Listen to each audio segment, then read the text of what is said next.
Okay, so here's part two because this old iPhone decided to stop recording. I'm just using an old iPhone of mine just to do the video here. But so as I was saying, these are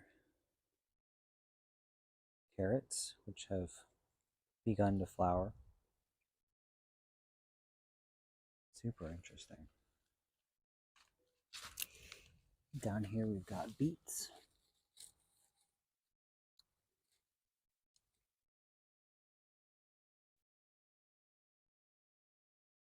And parsnips.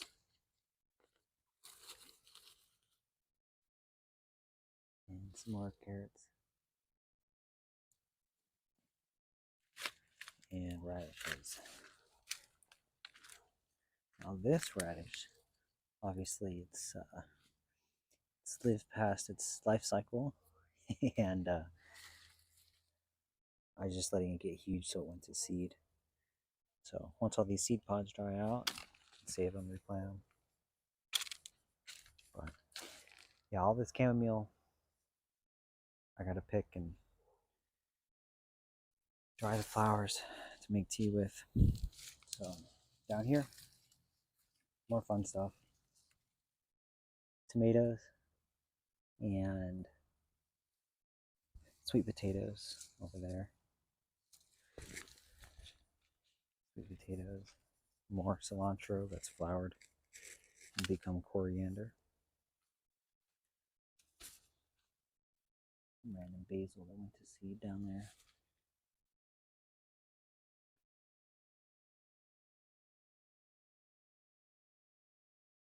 And then along the back here, more squash, more volunteer watermelon vines all through here.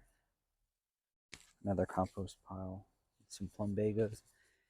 These flowered quite a bit around a month ago, and they're a little bit stressed out from the heat.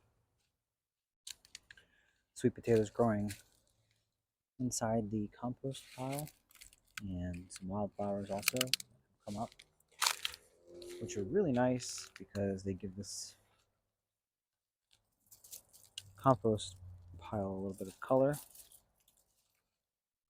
without me having to do any work. And then this is another wildflower area. These are actually Brussels sprouts here. You can see they've all come to a head. If you let them get big, they just turn into tiny cabbages, basically. But some different wildflowers in there. This whole row here is all basically daikon radish with a couple other things like mustards, like these. But basically, was grown for microgreens and just as a cover crop, and then now it's all lived its life going to seed.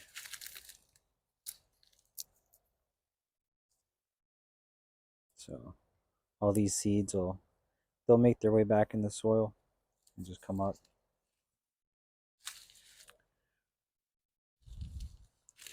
Got a little bit of Swiss chard here, which is kind of getting shaded out by this kohlrabi. But kohlrabi, edible, super good for you.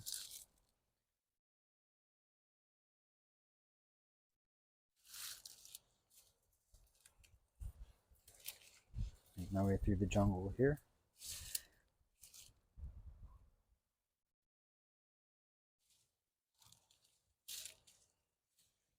Some more snapdragons down in there.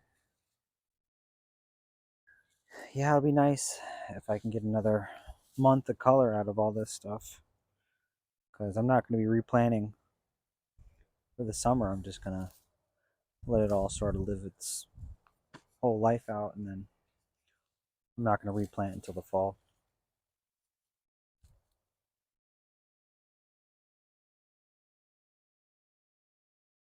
I like the combination of the purple and gold.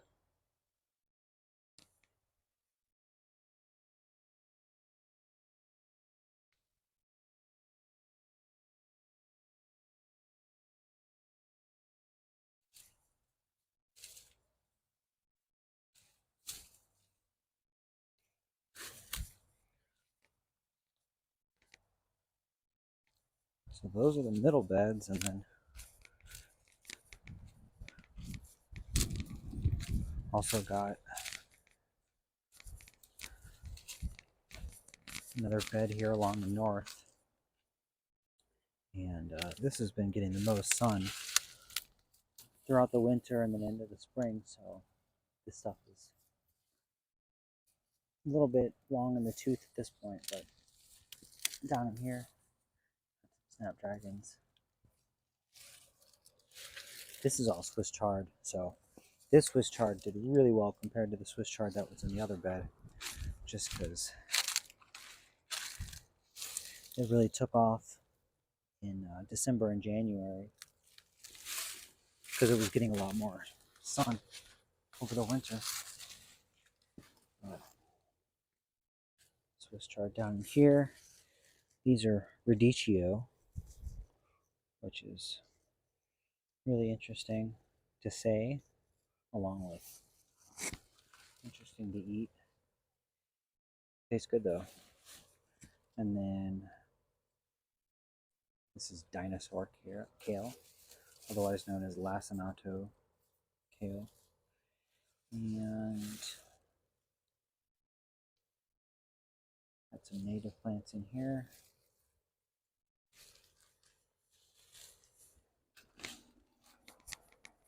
Some more greens. I went to seed. These are all Mizuna mustard greens in here. So just an insane number of seeds. And then back here, hiding under the shade cloth, is some more tomatoes. Pretty healthy. And some peppers down here, which are fruiting. And some leeks down there.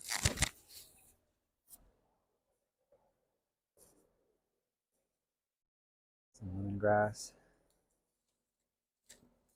And daikon radish that's got gigantic. Went to seed.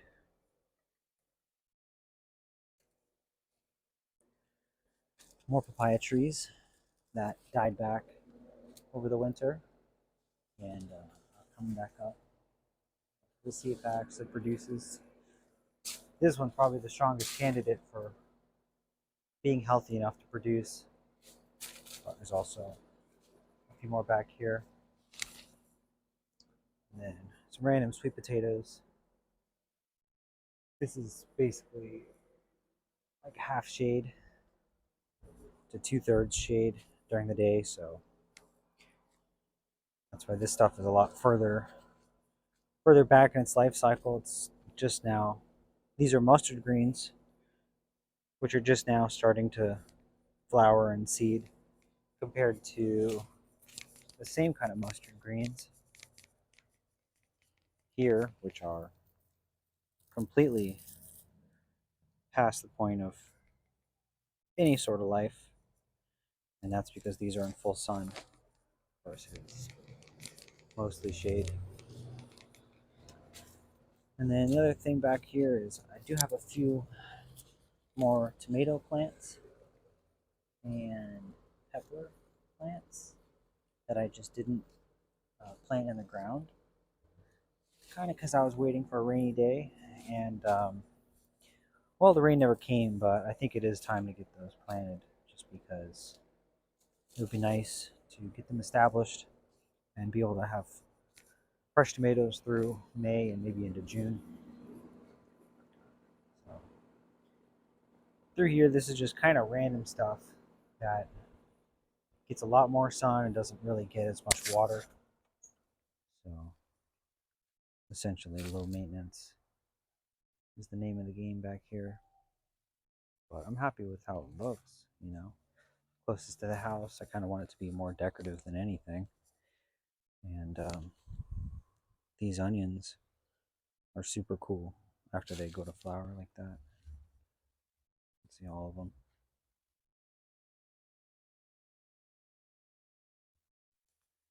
And then, of course, we have the mulberry trees.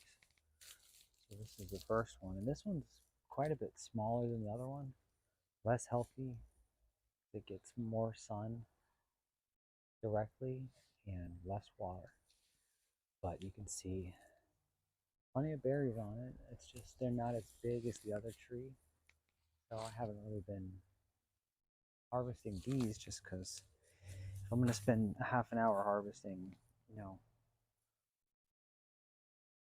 2 pounds of berries, then I want to do it on the other tree and not this one. This is lantana in here, which has almost totally overgrown the path, so I'll have to trim it back pretty soon, but bees like it, so I've been letting it grow. And then some Mexican heather, which is doing really well, which survived through all the frosts and everything. And then, of course, the other mulberry tree, the big one. So you can see I've been harvesting these pretty much daily. So a lot of the lower limbs don't have berries on them, but you can see these up here. Got some good sized berries. And still new growth coming up on this. I mean, this is super, super healthy.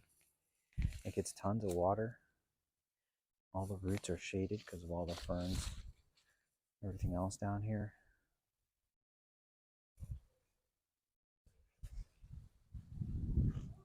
Let's see how big the trunk is. But yeah.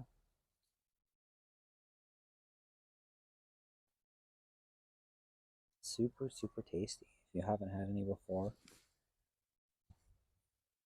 they're definitely it's worth investing in a tree to have some of your own. Those are kind of hard to find.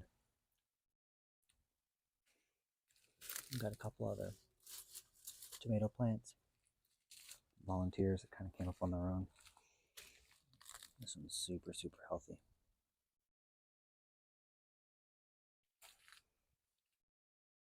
And then this is my starfruit tree, which still hasn't produced, which is kind of a bummer. I don't know if it's ever going to produce, but it's got some new growth on it. Let's see where it took damage from the frost. Some of these leaves are a bit older, but no sign of fruit.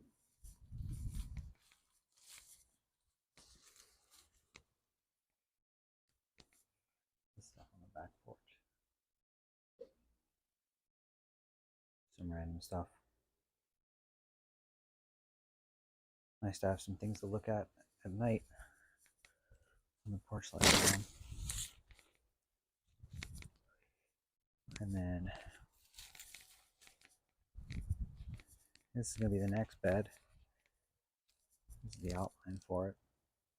And right now, just some random mustard greens and broccoli and stuff that I threw seeds down a few months ago and just kind of let it come up wherever. And it's just here to stabilize the soil and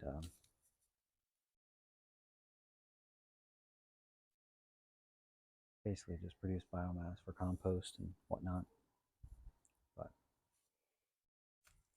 this will be the next bed along here, and then also this area here, roughly where the leaves are. There's still grass under there. Technically, it's dying. I've had the fabric over the grass for a month and a half, so and it hasn't gotten any water, so it should be mostly dead by now. But letting all that compost in place, and then I'll start taking off these rows one by one to plant directly into the ground in the fall.